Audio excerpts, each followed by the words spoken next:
হচ্ছে সুপ্রিম কোর্টের নির্দেশ মেনেই এসএসসি চলবে। যে শিক্ষকেরা কাজ করছেন চলতি ব্যবস্থা অনুযায়ী তাদের বেতন।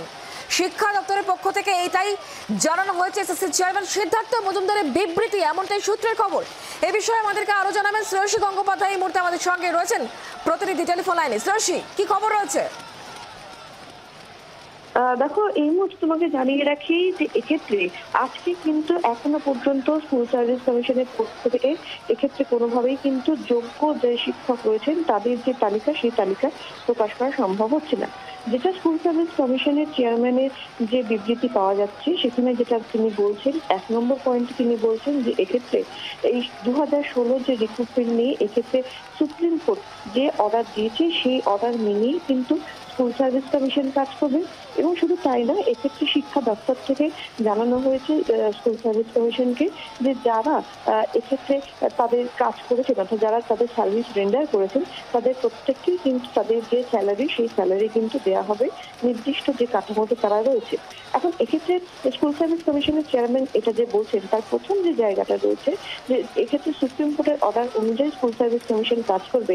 সেই সুপ্রিম কোর্টের 31 নম্বর যে অর্ডারের যে 31 নম্বর প্যারাগ্রাফ রয়েছে, সেই প্যারাগ্রাফ ঘিরেই কিন্তু কার্যত যাবতীয় নতুন সমস্যা বা নতুন ভাবে জটিলতার একটা জায়গা তৈরি হচ্ছে।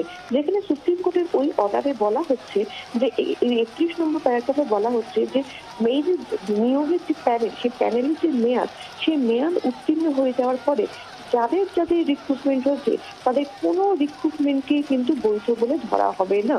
এর ফলে যেটা দেখা যাচ্ছে যে 9-10 জন্য ওই মেয়াদ যতদিন ছিল প্যানেলের, সেই সময় 3টে মোট কাউন্সিলিং করা হয়েছিল।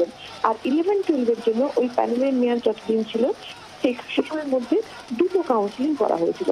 ফলে কার্যত এই 3টে এবং 2টো, এই 2টো কাউন্সিলিং এর মাধ্যমে যারা সেক্ষেত্রে নিযুক্ত হয়েছিলেন তাদের মধ্যে যাদের বিরুদ্ধে কোনো অভিযোগ প্রমাণিত হয়নি তাদেরকে কিন্তু আপাতত যোগ্য বলে, অর্থাৎ নন টেন্টেড হিসেবে কিন্তু তালিকা প্রস্তুত করছে স্কুল সার্ভিস কমিশন। শ্রেয়সী, ধন্যবাদ। সুপ্রিম কোর্টের নির্দেশ মেনে চলবে এসএসসি, এমনটা এসএসসির তরফ থেকে বলা হচ্ছে। যে শিক্ষকেরা কাজ করছেন চলতি ব্যবস্থা অনুযায়ী তাদেরকে বেতন দেওয়া হবে।